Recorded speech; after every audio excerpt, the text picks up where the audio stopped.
play a clip of Gavin Newsom saying a thing a year ago, completely opposite to what he's saying now because he's trying to run from 2028. Apparently, that's the rumor. And he would comment on it and be like, LOL. They don't give a flying fuck. They know people will vote for them no matter what, and they don't give two shits. And they're going to make millions of dollars, and you can eat their ass. It's kind of a terrifying system.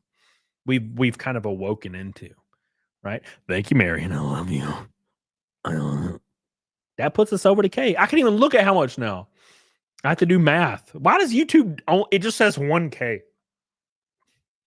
It's kind of important, YouTube, but it's fine. That would put us at 115, 120. Okay, so we'll keep. I'll just have to do math from now on. That's fun. Thank you, Marion. I love you. I appreciate you. Thank you for the discussion driving super chats. I really appreciate that. You know, thank you, dude. Thank you, dude. Matthew says, without social media, I wouldn't know what a muscle mommy is, and is what a muscle mommy is like Camelot's favorite lean beef patty. Oh yeah, dude, I love that shit. Now, to be fair, I love all women. I love women with fat asses. I love women with thin waists, big titties, little titties. I'm like, you know, I'll take one of each. You know, like, you know, unless they're Ham Planet, you know how that is. But also muscle mommy's awesome too. It's all good. It's all cool. Hell yeah. Thank you, Matt. All right. Do bro. People suffering from, you know, extreme heat, extreme cold. Yeah, the migrants just spawned there. They chose to go there. You decided to do this. Walking days across the desert, and unfortunately, thousands of migrants have died or gone missing on these trails. And they shouldn't have gone on the trail. They shouldn't have done it. Yeah, they shouldn't have done it. Maybe if you don't want to have this bad happen to you, maybe just don't do it. Do not come. Do not come. I've gone myself and walked along the trails and done you know, on the ground work with humanitarian groups, and we'll talk about that. But there are also other aspects of the trail which I'll dig into. Oh my God! And yeah, just you see this. So if you haven't really detected this yet, everything she says is, "I've done this. I've been there. I've done on the ground research." Look, here's somebody taking a post picture of her walking on the trails. You know, like, dude. No, people don't really fall for this anymore. This is one of the, like Marion Haltzman, there's benefits. One of the benefits of social media is people don't fall for this anymore. They don't fall for this like fake moral superiority, like hyper suicidal empathy stuff anymore. No one's falling for this anymore. Right? The best way that you can prove you're a good person is take care of your family and the people you love around you without filming it. That's the best way you can prove you're a good person, because who are you proving to? Your family, the only people that matter. Those are the people you prove that you're good to. You prove it to them every day. And that's the end of it. If you have to prove to the world how much empathy you have, you probably don't really have that much empathy. It's a common word called overcompensation. Some examples of the team going to visit the lab at UCLA. Survival and hope in the world of human smuggling. What a bunch of fucking bullshit. This is the problem that I think these people have, is that they're like, you really think human trafficking is about survival and hope? Oh my God. Where we could see artifacts that were left in the desert by migrants. And then on a recent trip that I did on the border, what do you mean I about video games? Found artifacts that migrants had left behind. So they're still doing this to this day. Artifacts? Which she's acting like she's finding like a Native American Indian, like, fucking arrowhead from the 1400s. Purple Cassius. Yes, I do remember that. I definitely was drunk.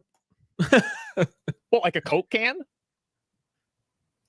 Making this journey, even despite everything that's happening in the US, because there's a lot of misinformation on both sides, actually, right? Like, can of Pringles? Latin Americans and immigrants from around the world are being sold this concept of the American dream and that you can cross the border in this way. And it's very complex. And one of the things, too, that I think is not captured very well is that migrants from all over the world are actually traveling to Latin America in an attempt to make the journey to the US. So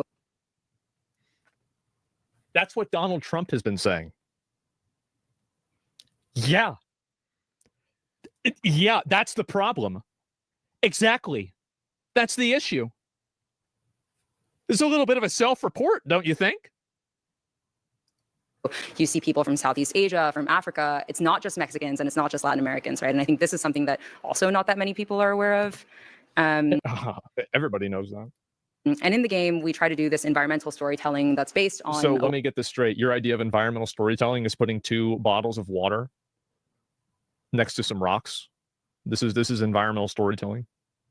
A lot of the research. So one example is the frustrating part about this is there's a lot of truth to this, right? So there is a lot of people struggling. There's a lot of people trying to make their way. There's a lot of things happening, right? But the omission of all the nightmarish shit that happens, which is a lot of it, is disingenuous, right? There should be like a truck that comes by where people are like, senor, and they're like they're trying to grab your ass to sell you. You know, like there's got to be some. We gotta have some. You know what I'm saying? You know, you can choose a character that works for the cartel, and like it's like werewolf or mafia. You know, you got to trick these people into trusting you, then you kill their asses. You know what I'm saying? Like, there's got to be some. What I want to be the cartel guy. You know what I'm saying? Like, you got to have some truth to it. You can't just talk about all the like inspiring stuff because, truth be told, that's probably not even the majority of it. What's up, Algon? How you doing, bro? How you doing, Algon? Oh my god. Is migrants will actually carry these black water bottles because they believe that they're less conspicuous to U.S. Border Patrol. And there's this like saying where they'll say it's better to be hot than caught, in that like drinking, like having these black water bottles actually makes the water almost undrinkable because it's unbearably hot, right? It insulates the heat. But, you know, this is a very clandestine world, and something that we are trying to do through the game is shine a light on people and humans that are often cast in the shadows, right? They're fleeing persecution and violence, and they're living a life in hiding from the moment. That's crazy. Wow. That sucks. Too bad. Not our problem. Flee their homes because it's often the Why don't you stay there and make it better? That are going after them, and I'll kind of talk about that. But and then they have to face Mexican Border Patrol and Border Patrol within Central America as well, where the U.S. has been training Border Patrol agencies in other countries as well. So it's a very complex, you know, system and route, and it's not just happening at the border itself, but it starts all the way in South America. You can see an example of like a rescue beacon here. So this is real. The image at the top is, you know, it's in a the self-report red button. And you can see they have this illustration of like an emaciated, desperate migrant, which is just very sad and kind of repulsive to me, truthfully. Yeah, it is. I can't believe they try to come in our country illegally. This is the way that they try to weaponize your empathy against you so they can take advantage of you. Is that they say, well, you know, we have to cross the desert. Well, no, you don't have to, because you shouldn't even be here in the first place. No, you shouldn't be coming here. You shouldn't be going in this direction. You shouldn't be trying to come into a country. Yeah, and I don't really want to phrase this way, but it seems like a lot of everything that kind of identifies itself on the left now is like weaponizing empathy. All of it's weaponizing empathy. You're mean. You don't care. You're hateful. You're a bigot. You're, you know, you're just labeled as all these terrible things to make you feel bad. It's like weaponizing your empathy. And I don't think that is progress, right? I think respect builds empathy. I think building respect for people is what builds your empathy towards those people, right? And what hurts that is when there are definitely people struggling. There are definitely people looking for a better life, and they're overshadowed by people that are coming and doing these things, you know, illegally. And then they're also in the streets chanting, right? It's like, bro, like, you know, you're just causing fatigue. And, you know what I'm saying? Does that make sense? I might not be phrasing that very correctly, but Chris McGough says 800 was the 500th more expensive. Snakeflation. No, that was for double fight milk. That was for double fight milk, man. We had 151 members, which is a record. We are 130 away from 1,000 members total. And we nuked fight milk and snake legally. This is ridiculous. Not emaciated enough. I mean, she said like tons of people died doing it. I mean, I bet they did. Yeah. But it's Border Patrol kind of saying like, we'll rescue you if you need help. So they know that the migrants are in dire straits in these situations. And you can see how also in this entire story, not once has there been any conversation about how the people that are the human traffickers are problematic at all. There's no conversation about that. It's because this is not an academic pursuit. This is not something that's being done in order for people to understand things. It's being done in order to push a specific worldview that is intentionally like subversive to America. And this is also true with Europe. It happens with Europe too. It's propaganda. So we've been collaborating closely with a shelter, and well, a couple of shelters now in Mexico, specifically in Nogales, which is on the border. Is there like any gameplay to this? Let me fast forward a little. With anything in the U.S., how is this our problem? People view every negative consequence from their own actions to be somebody else's fault. Water, I guess, ready to arrest somebody after they get out of the water. Oh my God. And migrants will, have to trek through rivers and jungle. Yeah. And this is a very early prototype, by the way, but just kind of so you get a sense of the visuals. These are other parts of the migrant trail that we are tackling to show again, like the breadth of this story. It doesn't just start in Mexico. So as I mentioned, I've been working with. Yeah, the unfortunate truth about this is this lady went the worst way about this possible. The absolute worst way about this possible. You could actually legitimately make a game about a character that's trying to get to the US, or like maybe a character in another character like Last of Us or something style. And there's a lot of obstacles in the way. And it's also portrayed as morally gray, right? Like they're like, we shouldn't be doing this, but we got to fucking, like, we're in a really bad spot, right? So you yourself are looking at it morally gray. Like you're like, I don't know, right? Because when you watch a lot of media, there's like anti-heroes and stuff. You're like, you enjoy that because they're like morally gray, and you kind of have to fight with your own morals to know if you like really love the character or not, right? And you could have wrote a really good story about it, and they're trekking through this, and they're facing a lot of legitimate threats that might happen in the real world, right? And just make a good game. But this entire slideshow was just literally just propaganda about, and it even says they want to force people to feel empathy through this gameplay. I'm like, well, good luck. Because you just make a game. What is all this shit attached to it? Right? Are you trying to get a grant? Because that's kind of what it seems like. Now, to be completely fair, they deleted all their social media, so I doubt this game's happening now. Because it looks terrible. Like, not the game itself, because there's not really much to go off of. I mean, this whole like weird presentation is terrible. It's not gonna work. Definitely not gonna work. Sorry. Right? You are making the most divisive. You are making a video game and making a presentation about the most divisive thing that's happening right now in the country. And it's 100% on a side of it. Right? Like if you made a video game and the entire slideshow of this video game that you're working on is like overthrowing the government, the actual current government, with all the same people's names and everybody in the same policies, and the game's called like F Trump.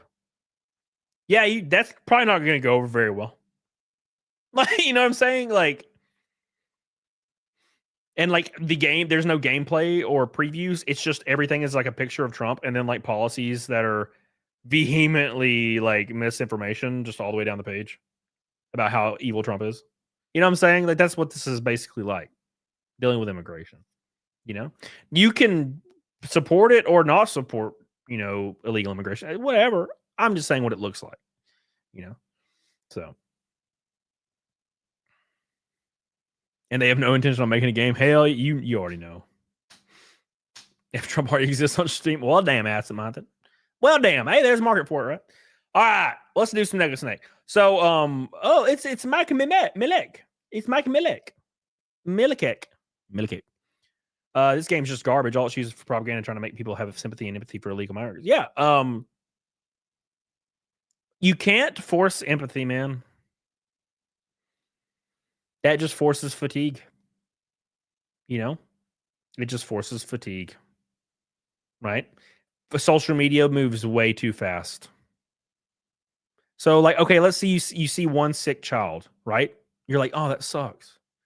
What if your whole feed is sick children? For like a week. What happens? You become cold to it, you become callous to it, and you start being like, is this even real? This feels forced. Yeah, because you start feeling fatigue. Right? Thank you, Mike Millikick. All right, boys, it's time. It's that time again. It's that time again. Oh my god. You guys excited? That arcade game where you bop alligators in the head. Oh my gosh. By the way, boys, make sure you guys like the stream. Go see my newest video. It's popping the hell off right now. It's going really well. It's going crazy. It's very cool to see. I'm excited about it. It's about to hit 40,000 views, which is very rare for my dumbass. I had a video a few days ago that did really well as well. Not as good as this, but it did really well. So very cool to see people starting to come back. The algorithm seems like it's starting to work in my favor, which is really cool. So it's that time for Naked Snake, boys. This is the 500th Naked Snake in a row. To celebrate Thursday, we're doing a 24-hour stream and a fundraiser for the rest of the year in events and racing and travel. So that'll be a lot of fun. We'll have a lot of stuff to announce on that day as well. We're going to have a lot of fun. So get the hell on it, doggone it. Don't miss that. No, I will not. I will most likely not be live Wednesday because preparing for that Thursday stream, because 24-hour streams are nightmarish. Now, depending on how the stream goes, I might dip out early, or it's all a vibe, right? You know, if I freaking start dying around 14, things are slowing down. Yeah, maybe, I don't know. So we'll see what happens. But we are going to play the music stylings of Alex Jones for fun.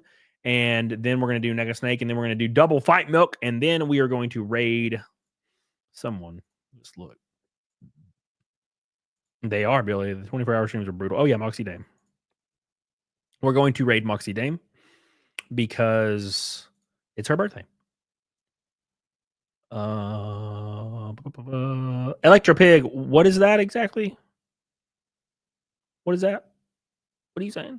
What are you saying? Thank you. All right. What is 331? 331 is a random set of numbers. There is no meaning behind it.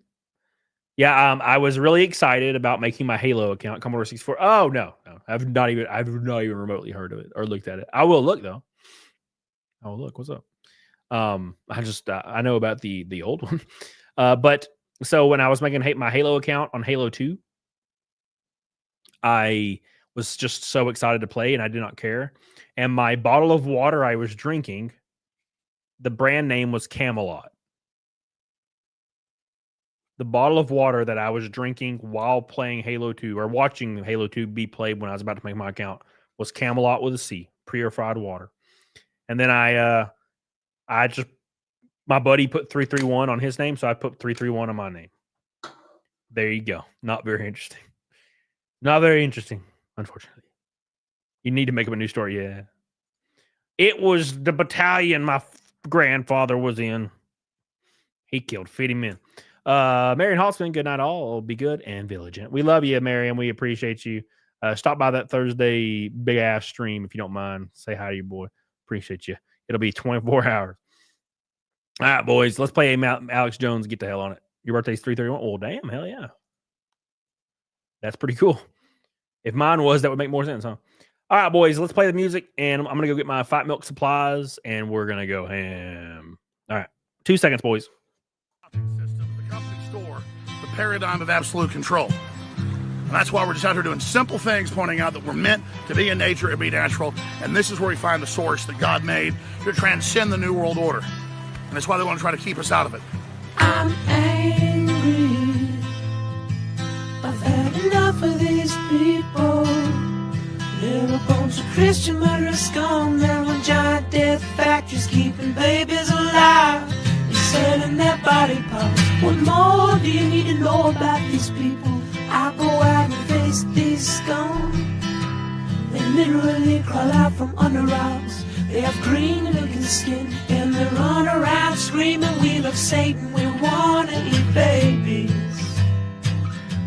I have them on video. Hillary's in the creepy weird sick stuff, man. She sleeps in the same room with that creepy weird woman whose mother wears a hood over her head. That woman number one is ugly. Imagine how bad she smells, man. I'm told her and Obama just stink. Obama and Hillary both smell like sulfur.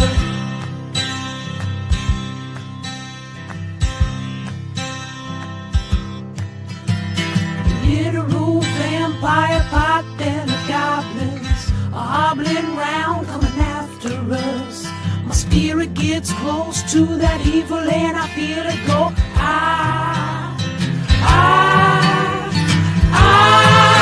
We're such self-centered crap. We don't even notice hell itself rising up against us. Millions of pointed people of the very worst type, and I'm so pissed. We're gonna stab your daughter at the mall. We're gonna stab your wife, your son.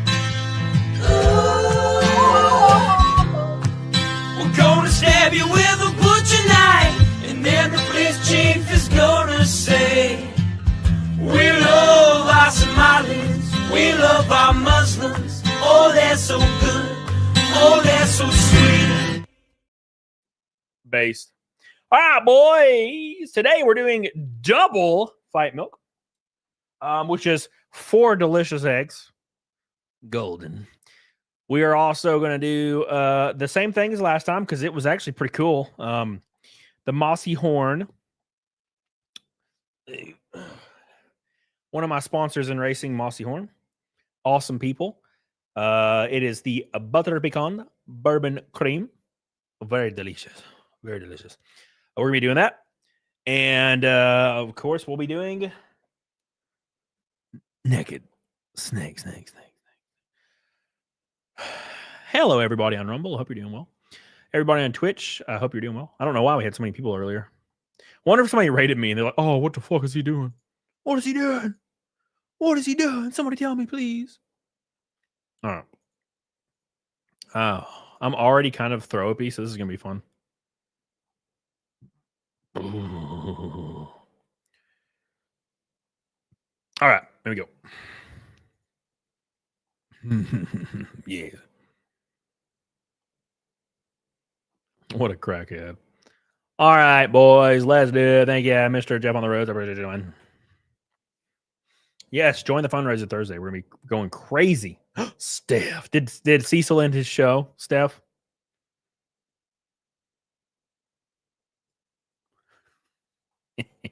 I got MA, okay? I got MA now. You could just stay with Cecil.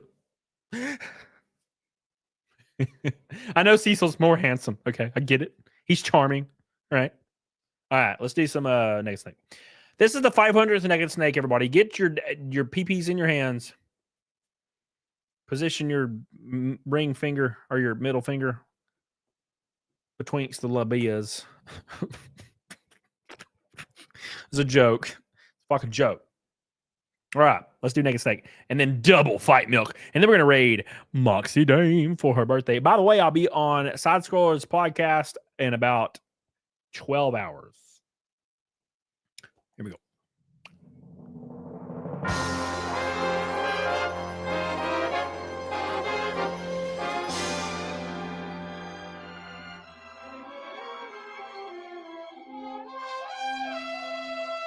Oh.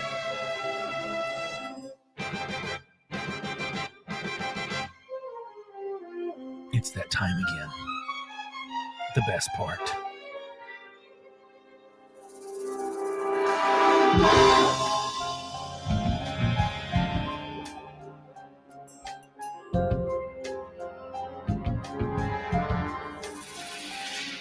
What a thrill. Oh my God!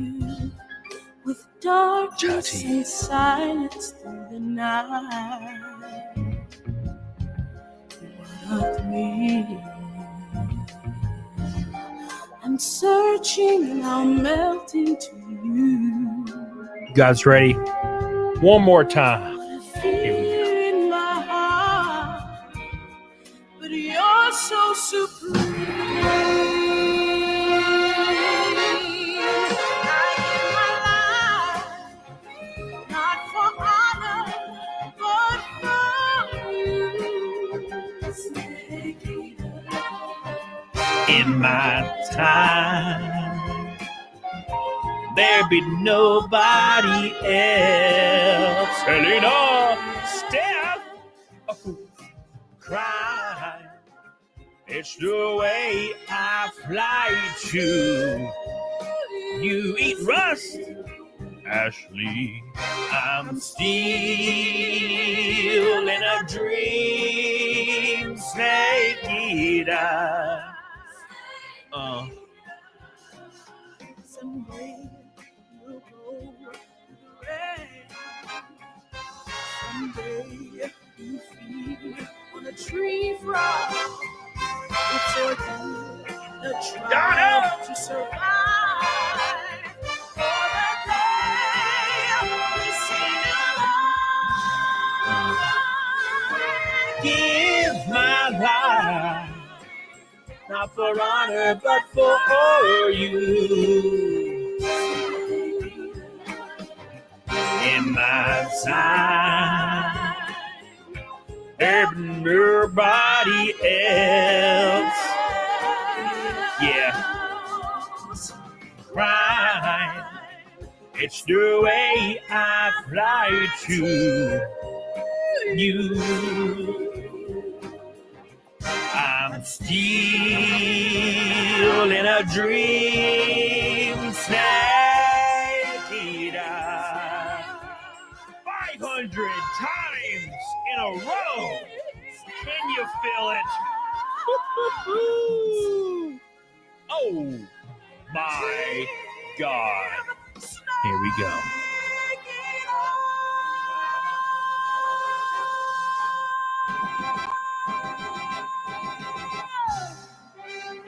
Oh my God. Can you believe we made it here?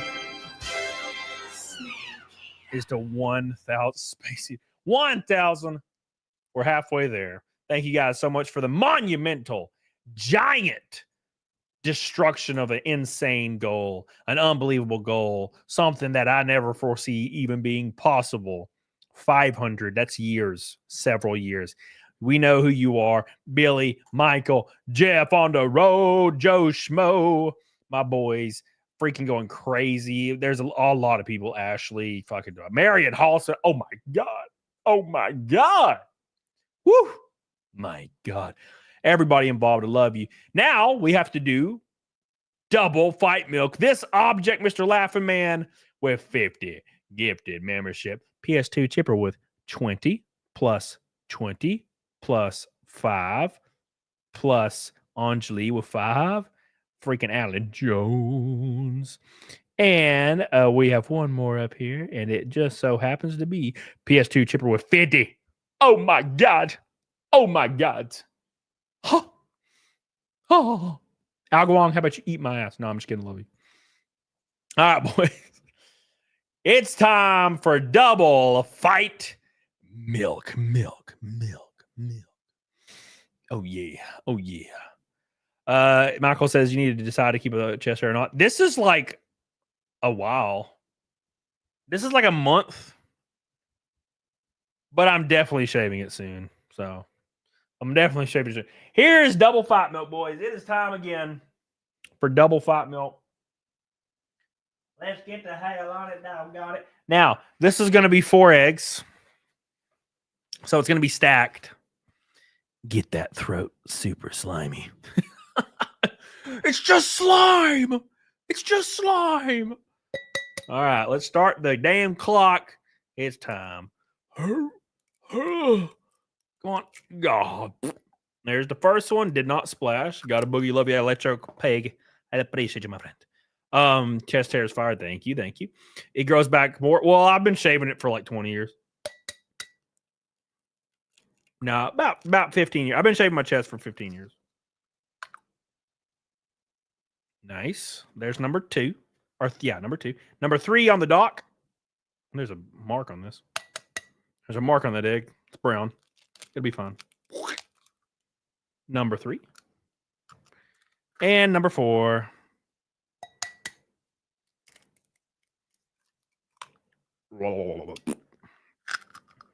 Okay. There's your 4 eggs, boys.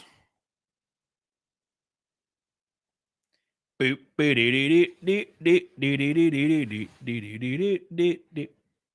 Oh my God. Oh my God. I just realized lowrider. I don't know if that's what you're referring to, but you know, boop, boo, doo, doo, doo, doo, doo, low, right, right? It's fucking Crash Bandicoot. You know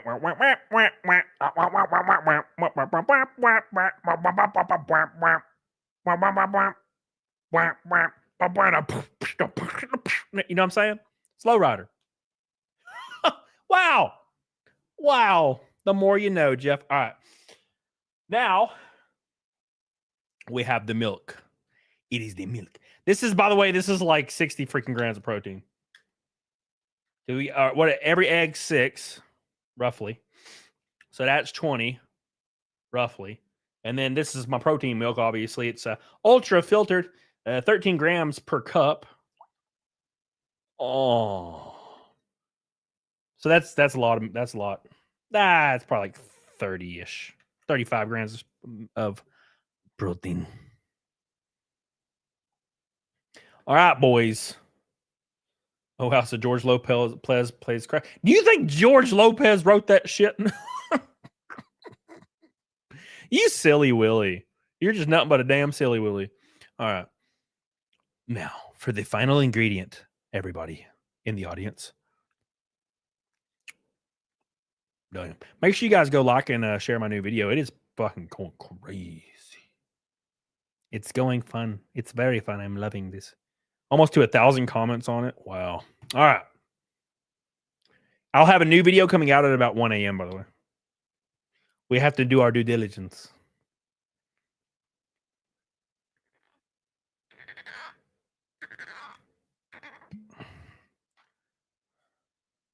What is in here? There's a little gold bubble. It's spooking me. I think it's one of the eggs. Okay, never mind. Here is the liquor. This is Mossy Horn Butter Pecan bourbon. It is pretty slick, actually. I don't like it straight at all. I think it's really gross straight. Oh, we're almost to the max, bro. But in this milk and eggs, it's actually all right. It's a cork. Just pull it out. Just pull it out. We don't ever pull out. All right, here we go. Oh, my ass. All right. It's time for the snake drinking the snake juice. Chugging, no gagging. I won't gag. I'm a man. I am a man. Tongue first. What? Wait. Ashley, you calm down now. You settle down. Okay. Here we go. Fight Milk double style for the 500th Naked Snake. Huge revenue stream today. I really appreciate all the support. You guys are wild as hell. I love you. Thank you so much for everything you do for little old me, my dumb ass. Random ass dude from Alabama. Just trying to survive in this crazy ass world. I really appreciate all your support, boys. And I will be back Thursday for the 24-hour show. It's going to be wild. Wild. That's yeah. See, Makuda, I didn't want to make the joke because I'm like, I don't know if like I'm supposed to talk about that. I was about to be like, neither was I going. All right. All right, here we go. Here we go, boys. Double Fight Milk.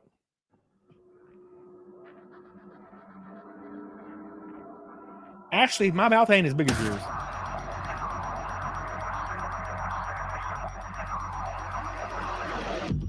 Now I'll get the hell out of here. What are you doing? A dog. Gone. Here we go.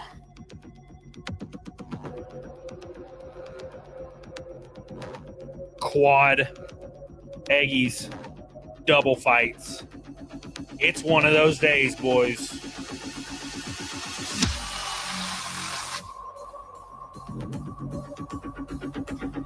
Everybody hit F's in the chat. I need you spamming F's in the chat. Like the stream. Get the hell on it. Doggone it. It's 500 Naked Snakes in a row. Here we go, boys.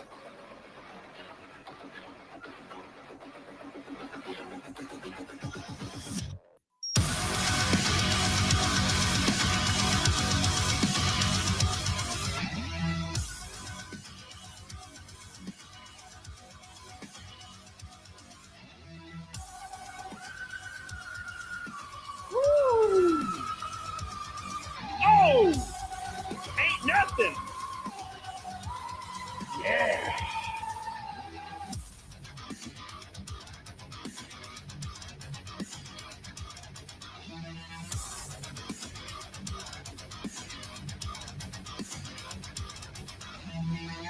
We are undefeated. 500 streams in a row. We don't stop. We just keep going, boys. To the top. You know what I'm saying? Conquered. Conquered Derek Tracer. All right, boys. What a successful day with the beautiful boys. One of the funnest streams I've had in a hot minute. A lot of fun stuff. We talked about it. New video coming out in about an hour. Don't miss that.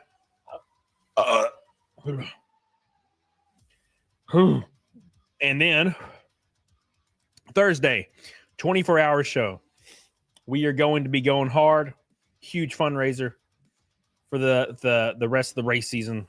It's going to be a lot of fun, so make sure you guys come and hang out with your boy. We'll be playing Metal Gear Solid. We'll have some guests. The new Metal Gear Solid 3 game, the remake, comes out Thursday. So we'll be playing that, and we'll have some guests on board as well. It's going to be a lot of fun, so don't miss it, boys. Don't miss it. And I'll see you guys over at Moxie Dame's show. God, my stomach's fucked already. Oh, no. Oh, no. Moxie Dame, it is Moxie Dame's birthday, by the way. So make sure you say happy birthday in the chat. You say Cam Raid in the chat. You give her some love. I'll see you guys over there. Shout out to everybody that supports me. I really appreciate this shit. Like I said, I don't get 1,000 viewers or thousands of viewers. I don't get tons of fucking views. I'm just a normal ass dude, but for some odd reason, unbeknownst to me, I probably have the most support to view ratio on the planet, and I don't know why. I'm very thankful because I'm just a normal weird ass dude living in Alabama. So I appreciate you guys. I love you, and I will see you in a few days. Don't miss it. New video coming out in an hour. Make sure you watch it. Share the other video. Go give everything some love. Get the hell on it, doggone it. I'll see you guys over on Moxie Dame Show. Get the hell on it.